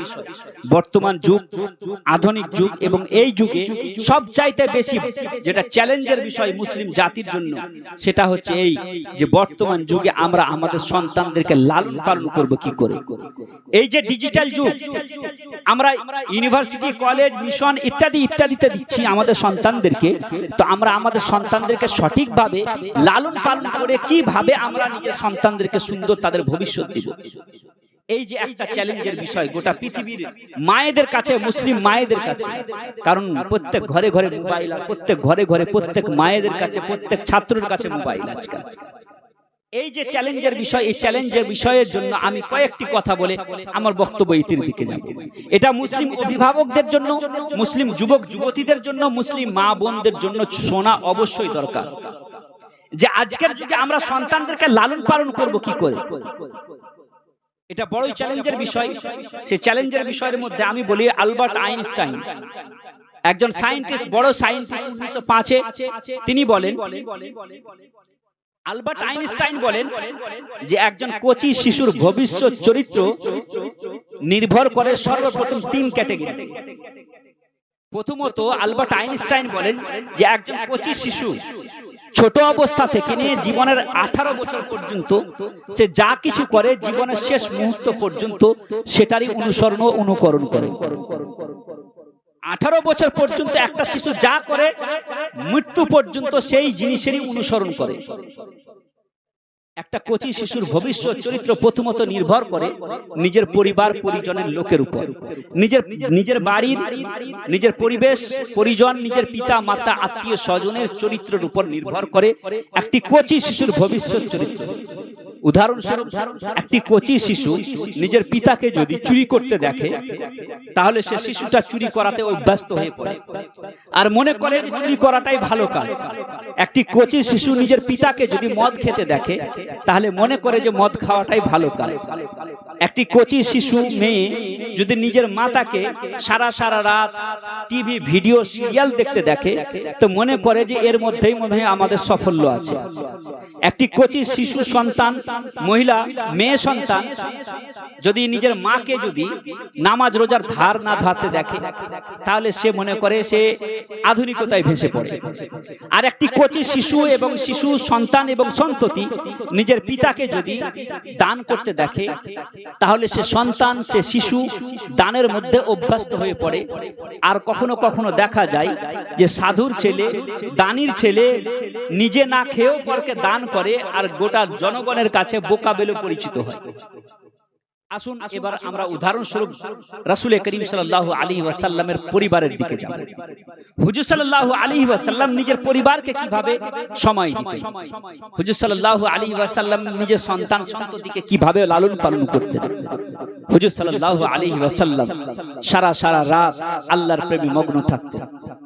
আল্লাহ রাসূল সাল্লাল্লাহু আলাইহি ওয়াসাল্লাম নিজের জীবনকে সময় দিয়েছিলেন তিনটি ভাগে, নিজের দিনকে ভাগ করেছিলেন। একটা আল্লাহর জন্য, একটা বান্দাদের জন্য, একটা ইসলামের প্রচার ও প্রসারের জন্য। একটা দুনিয়াবাসীকে সময় দিতেন, একটাতে ইসলামের প্রচার ও প্রসার করতেন, একটা নিজের পরিবার পরিজনকে সময় দিতেন। আজকে আমাদের যুবকরা, আমাদের অভিভাবকরা, আজকে মুসলিম বাড়ির বড় বড় যুবক সন্তানেরা নিজের পরিবারকে সময় দেয় না এবং নিজের পরিবারকে, নিজের সন্তানদেরকে সময় দেয় না। অফিস বা কাজ করে আসে, সন্ধ্যাবেলায় আসার পরে চায়ের দোকানে ক্রাম বোর্ড খেলে, চায়ের দোকানে বন্ধু বান্ধবের সাথে সময়কে অতিবাহিত করে, আর 9টার সময় 10টার সময় বাড়ি ঢুকে খাবার দাবার খেয়ে ঘুম পড়ে নেয়। এই হয় আমাদের যুবকদের অবস্থা। নিজের পরিবার, নিজের সন্তানদের প্রতি কোনো ধ্যান দেয় না। তারা মনে করে যে কলেজে, তারা মনে করে যে সকালে বেলায় যে আমরা সেই কনভেন্ট স্কুলে দিয়েছি, সকালে বেলায় যে মিশনে দিয়েছে, সেই মিশনে সকালে বেলায় গাড়িতে যাবে আর 10টা বা 1টার দিকে আসবে, বাস এর মধ্যেই শিশু একজন সে মানুষ হয়ে যাবে, সে এপিজে আব্দুল কালামের মতো বড় সায়েন্টিস্ট হয়ে যাবে। এই আমাদের যুবকদের ধ্যান ও ধারণা, কিন্তু এটা ভুল ধ্যান ও ধারণা। এবার রাসূল করিম সাল্লাল্লাহু আলাইহি ওয়াসাল্লাম নিজের পরিবারকে কিভাবে সময় দিতেন। হুজুর সাল্লাল্লাহু আলাইহি ওয়াসাল্লাম নিজের পরিবারকে সময় এইভাবে দিতেন। হাদিসের মধ্যে এসেছে রাসূল করিম সাল্লাল্লাহু আলাইহি ওয়াসাল্লাম নিজের বাড়িতে যখন আসতেন, তখন নিজের বাড়িকে কি করতেন, ঝাড়ু দিতেন। আমাদের যুবকরা ঝাড়ু কাকে দেয় এটা হয়তো জানে না। ঝাড়ু দিলে পরে নিজের সম্মান মনে করে যে নিজের সম্মান হয়তো আমার সম্মান নিচু হয়ে যাবে, সম্মানের ব্যাঘাত ঘটবে, সম্মান কমে যাবে, এটা হয়তো মনে করে। বাড়ি ঝাড়ু দেওয়া শুধু মহিলাদের কাজ, এটাই মনে করে। আল্লাহ রাসূল সাল্লাল্লাহু আলাইহি ওয়াসাল্লাম সবজি কাটতেন, রান্না বান্নাতে রাসূল করিম সাল্লাল্লাহু আলাইহি ওয়াসাল্লাম কি করতেন, মহিলাদের সাহায্য করতেন। তারপর রাত্রিবেলা যখন হতো, আল্লাহ রাব্বুল আলামিনের দরবারে সাজদায় পড়ে যেতেন। সারা রাত আল্লাহর দরবারে ইবাদত করতেন, আর এমন ইবাদত করতেন যে পা মুবারক পর্যন্ত ফুলে যেত। ছোট্ট বাড়িতে বসে থাকা ছোট্ট বেটি ফাতেমাতুজ জাহরা নিজের মা এবং পিতা হযরতে খাদিজাতুল কুবরা রাদিয়াল্লাহু তাআলা আনহার সারা রাত আল্লাহর প্রেমে মগ্ন হয়ে থাকা দেখতেন। নিজের মাকে আল্লাহর প্রেমে মগ্ন হতে দেখতেন, সারা রাত নামাজ পড়তে দেখতেন এবং উম্মতের জন্য কাঁদতে দেখতেন। নিজের মাতা এবং পিতাকে কে বাড়িতে ছোট্ট বেটি হযরতে ফাতেমাতুজ জাহরা রাদিয়াল্লাহু তাআলা আনহা যখন নিজের মাতা এবং পিতাকে রাসূল করিম সাল্লাল্লাহু আলাইহি ওয়াসাল্লাম আল্লাহর প্রেমে মগ্ন হতে এবং উম্মতের প্রেমে কাঁদতে দেখতেন, নিজের মাতাকে দেখতেন, তখন হযরত ফাতেমাতুজ জাহরা রাদিয়াল্লাহু তাআলা আনহাও সারা রাত আল্লাহর প্রেমে মগ্ন হয়ে থাকতেন, খোদার প্রেমে মগ্ন হয়ে থাকতেন। সারা রাত নামাজ পড়তেন, নামাজের মধ্যে তাহাজ্জুদের মাধ্যমে রাত্রি অতিবাহিত করতেন। এমনকি হযরত ফাতেমাতুজ জাহরা রাদিয়াল্লাহু তাআলা আনহা দোয়ার মাধ্যমে আল্লাহ রাব্বুল আলামিনের দরবারে ফরিয়াদ করে বলেছিলেন, হে আল্লাহ, এই ফাতেমার জন্য এমন রাত তৈরি করো যে রাতে তোমার এই বান্দি ফাতেমা তোমার দরবারে তৃপ্তি সহকারে সাজদা দিয়ে নিজের দিলকে তৃপ্তি এবং নিজের দিলের মধ্যে শান্তি নিয়ে আসবে, এরকম বড় রাত তৈরি করো। হযরতে ফাতেমাতুজ জাহরা রাদিয়াল্লাহু তাআলা আনহার দিলের মধ্যে, মনের মধ্যে এই যে সাজদার শখ, সাজদার জজবা, সারা রাত আল্লাহ রাব্বুল আলামিনের প্রেমে মগ্ন হয়ে আল্লাহ রাব্বুল আলামিনের দরবারে সাজদা দেওয়ার শখ ও জজবা কোথা থেকে তৈরি হয়েছিল? নিজের বাড়ি থেকে তৈরি হয়েছিল। নিজের পিতা এবং মাতাকে দেখে হযরতে ফাতেমাতুজ জাহরা রাদিয়াল্লাহু তাআলা আনহার দিলের মধ্যে সাজদার শখ ও জজবা তৈরি হয়েছিল এবং হযরতে ফাতেমাতুজ জাহরা রাদিয়াল্লাহু তাআলা আনহাকে দেখে হযরতে আলী রাদিয়াল্লাহু তাআলা আনহুকে সারা রাত আল্লাহর প্রেমে মগ্ন থাকা দেখে হযরত ইমামে হাসান ও হুসেন তিনারাও কি করতেন? সারা রাত নিজের পিতা এবং মাতাকে আল্লাহর প্রেমে মগ্ন থাকা দেখে তিনারাও কি করতেন? আল্লাহ রাব্বুল আলামিনের প্রেমে সারা রাত সিজদা দিয়ে থাকতেন। রাত্রি বেলায় উঠে তাহাজ্জুদ পড়তেন এবং নিজের নানার উম্মতের জন্য আল্লাহ রাব্বুল আলামিনের দরবারে ফরিয়াদ করতেন। তাই দেখা গেছে গোটা দুনিয়ার মাধ্যমে, গোটা দুনিয়ার মধ্যে হযরত ইমামে হোসেন নিজের পিতা এবং মাতা এবং নানা এবং নানির কাছ থেকে যে সিজদা শিখেছেন, সেই সিজদা শিখার পরে সেই সিজদার শখ ও জজবা ইমামে হাসান ও হুসেনের মধ্যে এমন শখ ও জজবা তৈরি হয়েছে যে ইমামে হোসেন এমন সাজদা কারবালার প্রান্তরে দিয়েছে যে গোটা দুনিয়াবাসীও সেই রকম সাজদার উদাহরণ আজ পর্যন্ত দিতে পারে। তো সাজদার শখ ও জজবা কোথা থেকে তৈরি হলো? নিজের বাড়ি থেকে, নিজের পরিবার পরিজনদের দিক থেকে, নিজের পিতা এবং মাতাকে দেখে সাজদার শখ ও জজবা নিজের সন্তানের মধ্যে গেল। নিজের সন্তান, আপনার সন্তান আপনাকে দেখে কপি করবে। আপনার মেয়ে আপনি মাকে দেখে আপনার মেয়ে আপনাকে কপি করবে। আসুন একজন মায়ের কাহিনী আপনাদেরকে শোনাই। একজন মা নিজের সন্তানকে প্রথম দিন মক্তবে পাঠাচ্ছে। আপনাদের গ্রামে যেমন মক্তব আছে ওই রকম মক্তবে একজন মা নিজের সন্তানকে মক্তবে পাঠাচ্ছে। প্রথম দিন মক্তবে গেছে সে ছেলেটা, 7 বছরের সন্তান। মক্তবে গিয়ে প্রথমবারেই যখন মাওলানা সাহেব জিজ্ঞাসা করছে, বলো বাবা, তো সেই সন্তানটি, সে বাচ্চাটি সূরা ফাতিহা শুনিয়ে দেওয়ার পর আলিফ লাম মিম থেকে শুরু করে 1 পারা 2 পারা করতে করতে 14 পারা পর্যন্ত শুনিয়ে দিল। শিক্ষক হতবাক হয়ে দাঁড়িয়ে গিয়ে জিজ্ঞাসা করতে লাগলো, হে বাচ্চা, তুমি আজকে প্রথম দিন আমার কাছে এসেছো আর প্রথম দিনেই তুমি 1 থেকে নিয়ে 14 পারা পর্যন্ত শুনিয়ে দিলে। তুমি যেখান থেকে এত সুন্দরভাবে কোরআন তেলাওয়াত শিখেছো, সে কোরআন তেলাওয়াতটা তুমি সেখানে বাকিটুকুনো শিখতে আমার কাছে কেন আসলে? আর তুমি এত সুন্দরভাবে কোরআন তেলাওয়াত কোথা থেকে শিখেছো? সে বাচ্চাটি বলতে লাগলো, হে আমার শিক্ষক, আমি কোন মাদ্রাসাতে পড়িনি, আমি কোন মক্তবে পড়িনি, কোন মসজিদে গিয়ে আমি পড়িনি। আমি নিজের মায়ের কাছ থেকে শুনে আমি পড়ে আমি মুখস্থ করেছি। আমি নিজের মায়ের কাছ থেকে পড়ে আমি মুখস্থ করেছি। শিক্ষক জিজ্ঞাসা করতে লাগলো, হে বাচ্চা, কিভাবে তুমি নিজের মায়ের কাছ থেকে এরকম সুন্দরভাবে কোরআন তেলাওয়াত শিখেছো? সে বাচ্চাটি বলতে লাগলো, হে আমার শিক্ষক, আমার মা 14 পারার হাফিজা ছিল, 14 পারা আমার মার মুখস্থ ছিল। আমি যখন ছোট্ট অবস্থায় ছিলাম, আমার মা সন্ধ্যাবেলা যখন হতো, মাগরিবের আজান দেওয়ার পর আমার মা আমাকে কোলে নিয়ে বিছানায় আসতো। বিছানায় আসার পর আমার পিঠে থাবা মেরে মেরে 7 বছর পর্যন্ত, 1 থেকে নিয়ে 7 বছর বয়স পর্যন্ত আমার মা প্রতিদিন আমাকে কোরআন শুনিয়ে শুনিয়ে আমাকে ঘুম পাড়াতো। প্রতিদিন আমাকে কোরআন শুনিয়ে শুনিয়ে ঘুম পাড়াতো। 7 বছর পর্যন্ত আমি আমার মায়ের কাছ থেকে শুনে শুনে আমি 14 পারা পর্যন্ত মুখস্থ করে নিয়েছি। এই হচ্ছে একজন মা। সে যেমন তেমন ব্যক্তির নাম নয়, সে বাচ্চাটি যেমন তেমন ব্যক্তি নয়। ভারতের বুকে সবচাইতে বড় ওলিকুল শিরোমণি ওলিদের সম্রাট কুতুবউদ্দিন বখতিয়ার কাকি নাকে বলা হয়, যিনি নিজের মায়ের কাছ থেকে শুনে শুনে 14 পারা পর্যন্ত মুখস্থ করেছিলেন। আজকে আমাদের মায়েদের অবস্থা যদি বলি তো বড় দুঃখ লাগে, বড় আফসোস লাগে। সন্ধ্যাবেলায় যখন স্কুল থেকে 4টের দিকে আসে, মিশন থেকে যখন আসে, সর্বপ্রথম আমাদের সন্তানেরা সর্বপ্রথম বাড়িতে আসার পর মোবাইল খোঁজে। এটাই হচ্ছে বাস্তব কথা, আপনি মানুন চাহে না মানুন। আর আমাদের মায়েরা সন্ধ্যাবেলায় মোবাইলকে নিজের সন্তানের হাতে দেওয়ার পর একটি কার্টুন ভিডিও চালিয়ে মনে করে যে আমার দায়িত্ব সব সমাপ্ত হয়ে গেল। আমাদের মায়েদের এই অবস্থা, আমাদের যুবকদের এই অবস্থা, আমাদের মুসলিম অভিভাবকদের এই অবস্থা। বলুন এই যদি হয় আমাদের মুসলিম অভিভাবকদের অবস্থা, মুসলমানদের বাড়ির অবস্থা এই যদি হয়, বলুন সেই জাতি কোনোদিন উন্নতি লাভ করতে পারবে? ভুল করে হয়তো মিসাইল ম্যান, হয়তো এপিজে আব্দুল কালাম হয়ে গেছে। আপনি যতই মনে করেন যে আমার সন্তানকে আমি আলামিন মিশনে দিয়েছি, হয়তো ডাক্তার হয়ে আসবে, হয়তো লয়ার হয়ে আসবে, হয়তো বড় অ্যাম্বাসেডর হয়ে আসবে। যদি বা ভুল করে ডাক্তার হয়ে যায়, এমবিবিএস ডাক্তার যদিও বা হয়ে যায়, তো কি করবে জানেন? অপারেশন থিয়েটারে বসিয়ে পেশেন্টকে কেটে রেখে অপারেশন করার সময় তার অপারেশন সেই পেশেন্টের বাড়িওয়ালার কাছে টাকা নিবে। যদি বড় লয়ারও হয়ে যায়, জাতিকে লুণ্ঠন করতে দ্বিধাবোধ করবে না, কারণ আপনি তাকে সেই শিক্ষা দেননি। আমাদের সন্তানদের এই অবস্থা, মুসলিম অভিভাবকদের এই অবস্থা, নিজের পরিবারকে সময় দিন, কারণ এরাই হচ্ছে আগামী যুগের ভবিষ্যৎ। এই সন্তানরা, আমাদের সন্তানরা আগামী দিনে কি হবে? এরাই হবে নেতা, এরাই হবে মন্ত্রী, এরাই হবে আইপিএস অফিসার, এরাই হবে ডিএম, এরাই হবে কালেক্টর, এরাই জাতিকে নেতৃত্ব দিবে। আর তাদের ভবিষ্যৎকে যদি আমি আর আপনি অভিভাবক হয়ে, মা হয়ে, বাপ হয়ে যদি তাদের ভবিষ্যৎকে যদি নষ্ট করি, কিয়ামতের দিনে আমাদেরকে কিন্তু জবাব দিতে হবে। আজকে আমাদের মায়েদের অবস্থা এই যে আমাদের মায়েরা নিজের সন্তানদেরকে লালন পালন করাতে যে বড় ভূমিকা আদায় করতে হয়, সে ভূমিকা কিন্তু আদায় করছে না।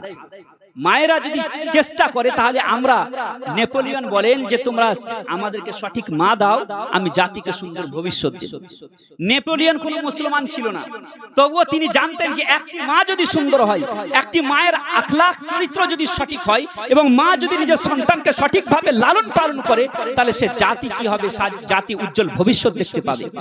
আর যদি মা, একটা উদাহরণ আপনাদেরকে বলি, একটা মা ভালো হওয়ার কারণে, একটা মা সুন্দর হওয়ার কারণে, রাসূল করিম সাল্লাল্লাহু আলাইহি ওয়াসাল্লামের সুন্নাত মোতাবেক চলার কারণে সে 300টি নবীর মা হতে পেরেছিলেন। চারটি খানিক ব্যাপার, 300 নবীর মা হওয়ার সৌভাগ্য অর্জন করেছিলেন। আজকে আমরা বলছি যে আমাদের আগের যুগে আমরা ফাতেমাতুজ জাহরা রাদিয়াল্লাহু তাআলা আনহা, আয়েশা সিদ্দিকা, হযরতে নাফিসা, হযরতে হাসানে বসরি, তারপরে আরো বিভিন্ন আউলিয়ায়ে কেরাম, মানে মহিলাদের আমরা নাম শুনতে পাই, আজকের যুগে শুনতে পাই না।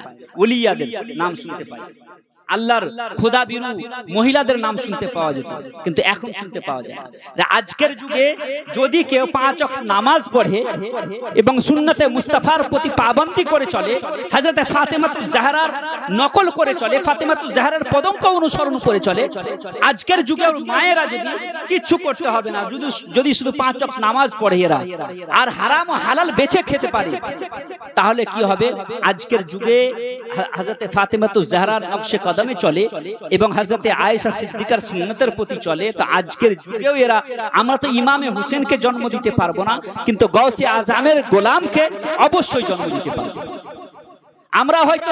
আমরা আজকেও মুফতি আজম হিন্দকে জন্ম দিতে পারবো না, কিন্তু মুফতি আজমের গোলামদেরকে অবশ্যই জন্ম দিতে পারবো। আজকে কিন্তু আমাদের মায়েরা ভুলে বসে আছে। রমজান মাসেই শুধু আমাদের মায়েরা কোরআন তেলাওয়াত করে, তবুও কেউ করে, কেউ করে না। মায়েদের কথা তো ছাড়ুন, আজকে আমাদের যুবক ভাইরা, ডাক্তার ইকবাল বলেন, नहीं तेरा नशे मन कसरे सुल्तानी के गुंबद पर तू शाहीन है बसेरा कर पहाड़ों की चट्टानों में। हे मुसलमान যুবক, তোমার দায়িত্ব আজ রাজপ্রাসাদের সিংহাসনে বসা নয়, তোমার দায়িত্ব হচ্ছে গোটা মুসলমান জাতির নেতৃত্ব দেওয়া। আজ মাস্টারি করা আমরা মনে করছি আমাদের দায়িত্ব, আমরা মনে করছি মুরলি করা আমাদের দায়িত্ব না। আমাদের মুরলি করা কি? বিশ্ব নেতৃত্বের আসনে বসিয়ে গোটা পৃথিবীবাসীকে নেতৃত্ব দেওয়া হচ্ছে আমাদের কাজ। কিন্তু আমাদের যুবকরা, আমাদের অভিভাবকরা, যুবকরা কি করছে? রাস্তার ঝাড়ু দেওয়ার জন্য তারা সৌদি যাচ্ছে, দুবাই যাচ্ছে, আমেরিকা যাচ্ছে, রাস্তায় ঝাড়ু দেওয়ার জন্য, পায়খানা পরিষ্কার করার জন্য।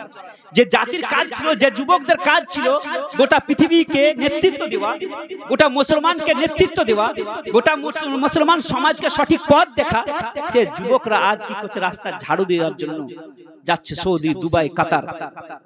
এই হচ্ছে আমাদের মুসলমান যুবকদের অবস্থা। আর অন্য দিক দিয়ে অমুসলিমরা যেই যাচ্ছে সে অফিসের বস হওয়ার জন্য যাচ্ছে, আর আমাদের যুবকরা যাচ্ছে রাস্তায় ঝাড়ু দেওয়ার জন্য। এক হাঙ্গামায়ে মাহশর হো তো উসকো ভুলুঁ, সैकड़ों बातों का रह रह के ख्याल आता है।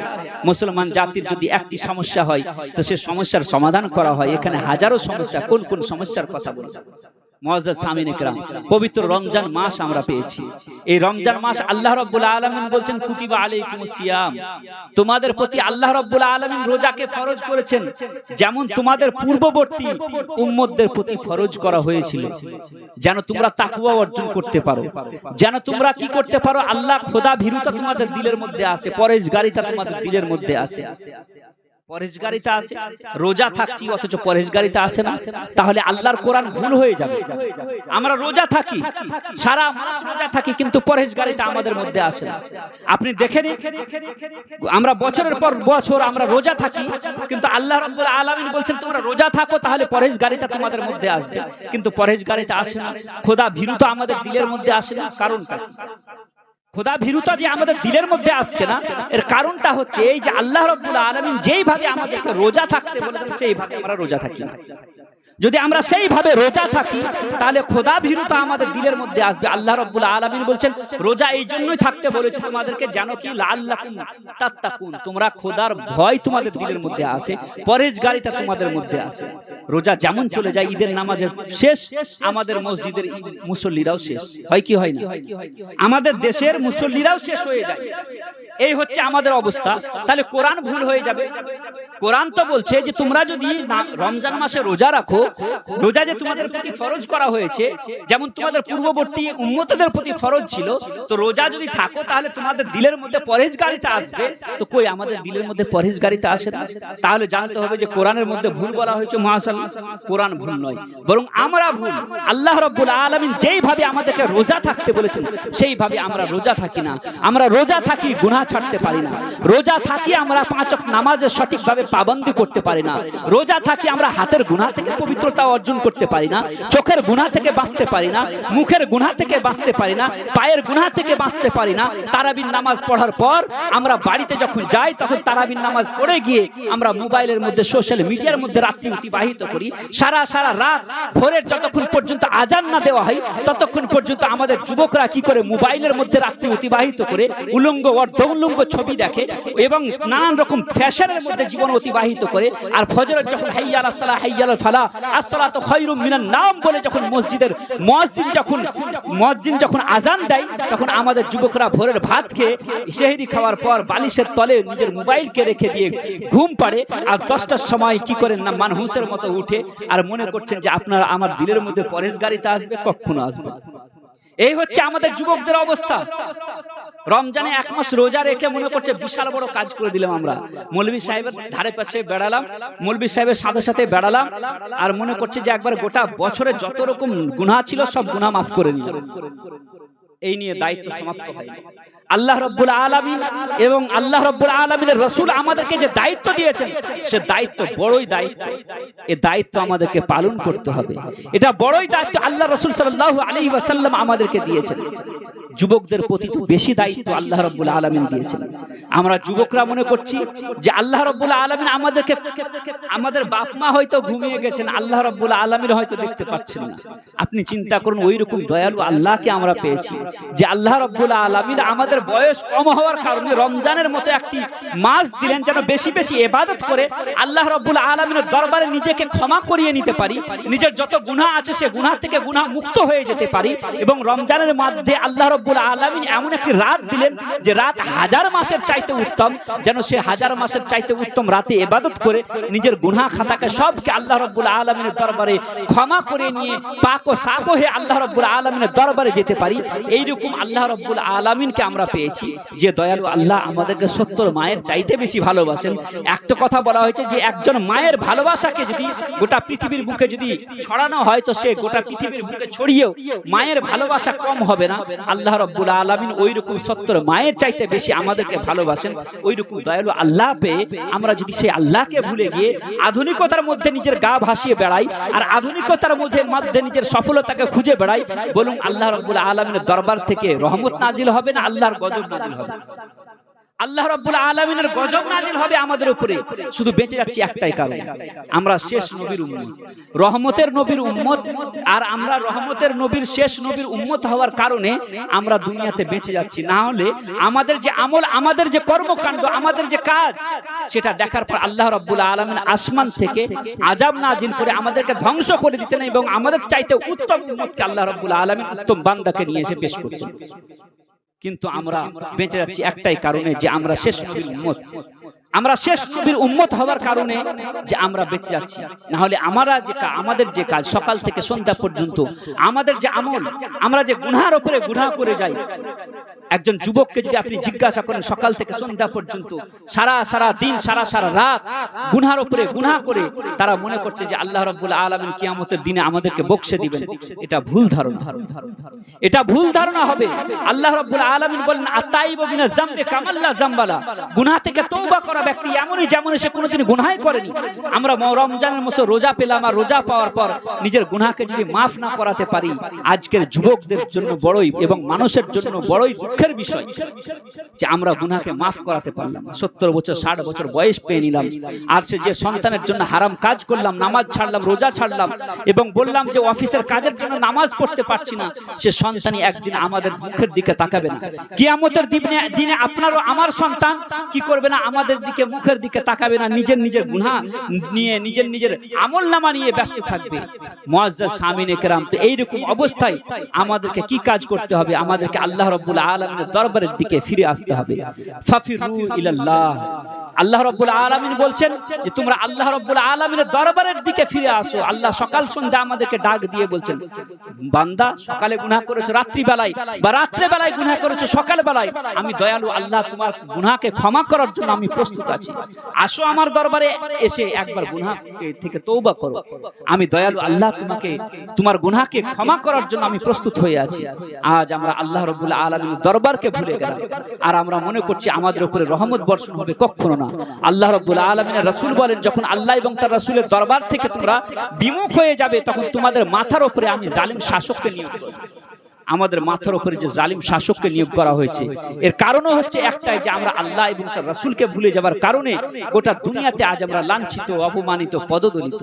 মুআজ্জাজ সামিনে কেরাম, আমি শুধু আর একটি আমাদের মুসলিম যুবকদেরকে আমি শেষ আমার বার্তা দিয়ে আমার বক্তব্য ইতি করে দেব। শেষ আমাদের যুবকদের এবং যুবতীদেরকে শেষ বার্তা, আমরা নিজের সন্তানদের লালন পালন করাতে, আর দুটি যে আলবার্ট আইনস্টাইনের কথা সেটা আমি বলতে যাচ্ছিলাম, সেটা হচ্ছে এই যে আমরা আমাদের সন্তানদেরকে যে লালন পালন করব, আমাদের সন্তানকে যে কলেজে, ইউনিভার্সিটি, যে মাস্টারের কাছে দিব, সেগুলোর দিকেও আমাদেরকে লক্ষ্যপাত করতে হবে।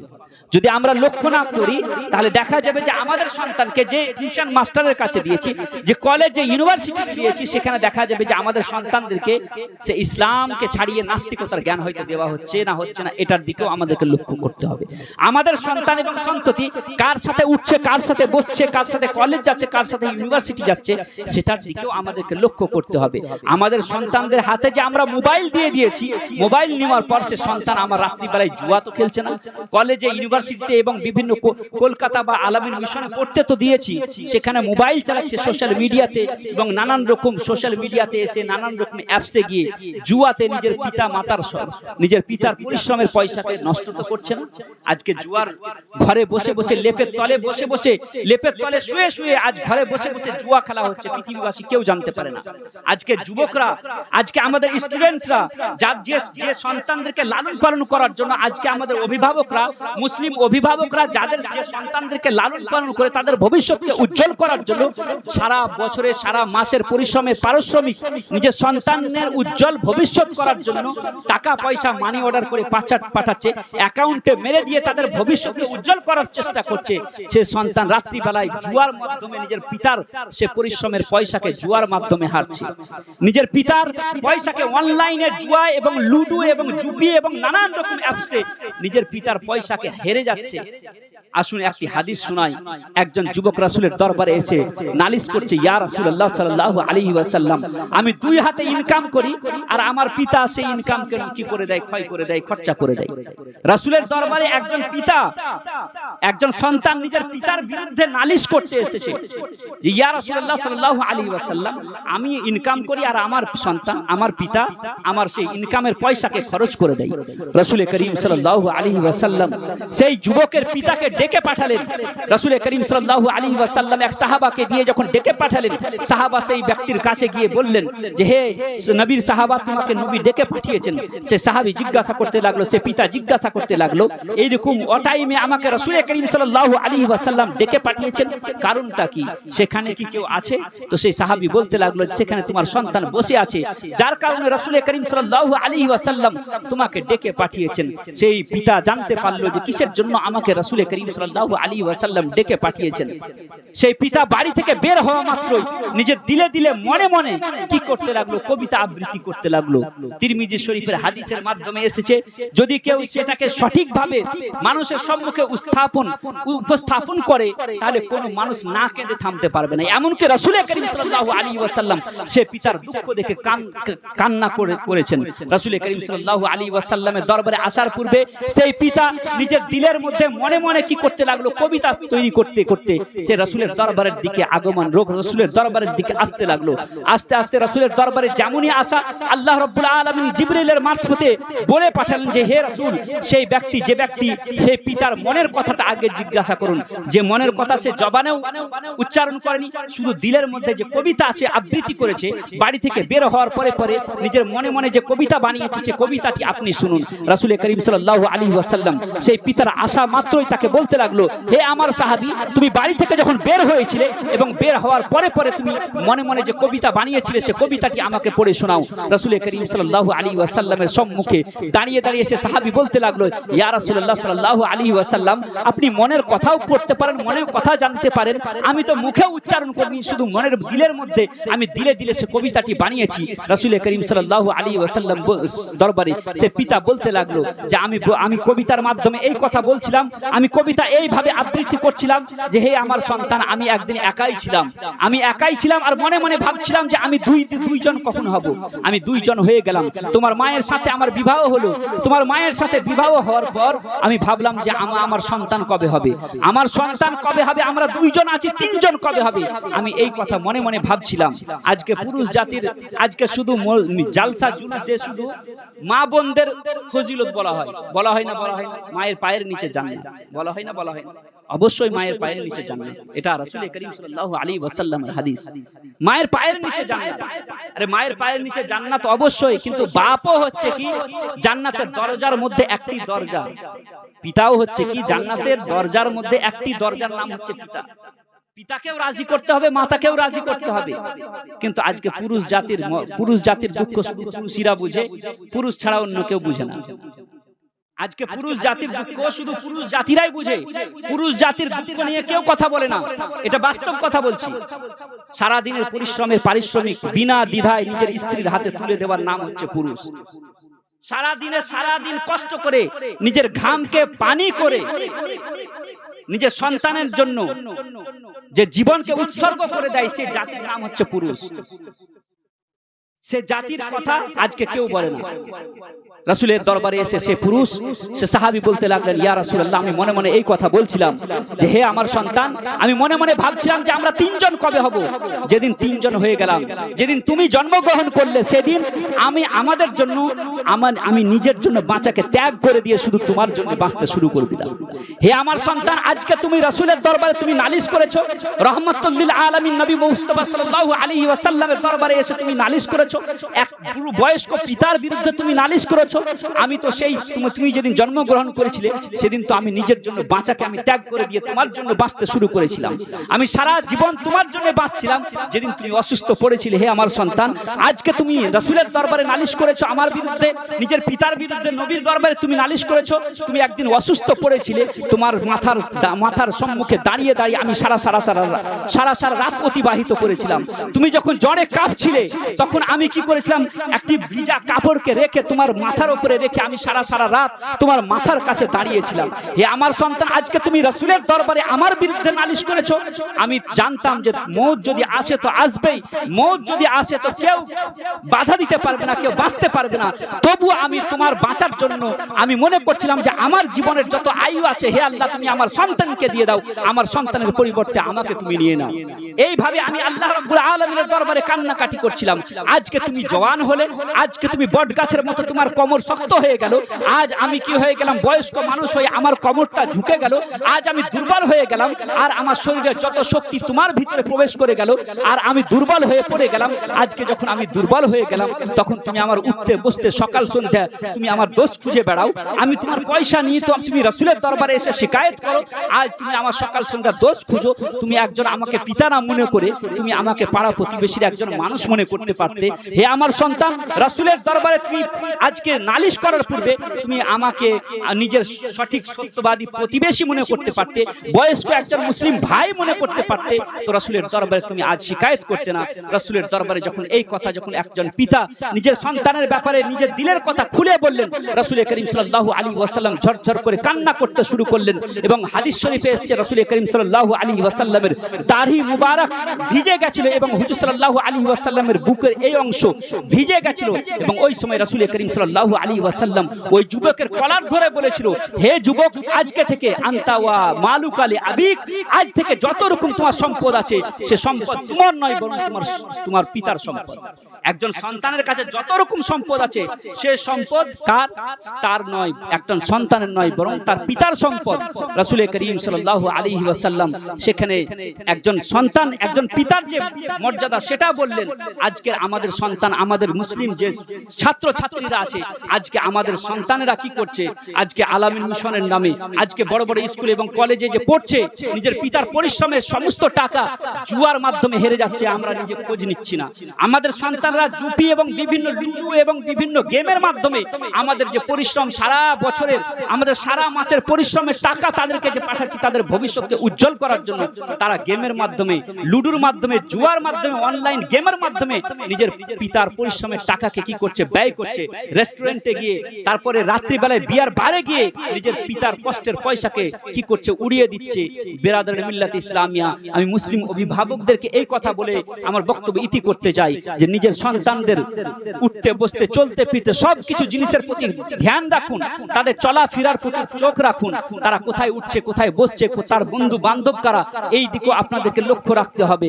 এবং আমি মুসলিম ছাত্র ছাত্রীদেরকে, যুবকদেরকে বলবো যে আজকে যদি আমি যদি আমাদের পিতা মাতার সম্পদকে, তাদের পরিশ্রমের পারিশ্রমিককে যদি আমরা এইরকম ভাবে আমরা নষ্ট করি, আগামী প্রজন্ম উঠবে, আমাদেরও আপনারও সন্তান আসবে, যেদিন কি করবে? সেও আপনারও সন্তান আপনার পয়সাকে কি করবে? বিয়ার বারে গিয়ে, রেস্টুরেন্টে গিয়ে এবং বিভিন্ন গেমের মাধ্যমে, জুয়ার মাধ্যমে উড়িয়ে দিবে। আর আপনিও সেই দিন কি করবেন? হাত মলতে থাকবেন, কিছুই করতে পারবেন না। আজকে যা বুনবেন কালকে তা কাটবেন। বিরাদর মিল্লাত ইসলামিয়া, শেষে আমি এই কথা বলতে চাই যে আধি রুটি খাও, বাচ্চাকে পড়াও, দরকার হলে একবেলা না খেয়ে থাকুন। মা বোনেদেরকে বলবো, ভাই ব্রাদারকে বলবো, মুসলিম অভিভাবককে বলবো যে একবেলা না খেয়ে থাকুন, তবুও নিজের ছেলে মেয়েদেরকে উচ্চ শিক্ষায় শিক্ষিত করে বড় বড় জায়গায় পৌঁছান। আধি রুটি খাও, বাচ্চাকে পড়াও বলা এবং ভাষার মাধ্যমে হয়ে থাকে ভুল ত্রুটি, ক্ষমা প্রার্থী আমা আলাইনা ইল্লাল বালাগ। আসসালামু আলাইকুম ওয়া রাহমাতুল্লাহি ওয়া বারাকাতুহু।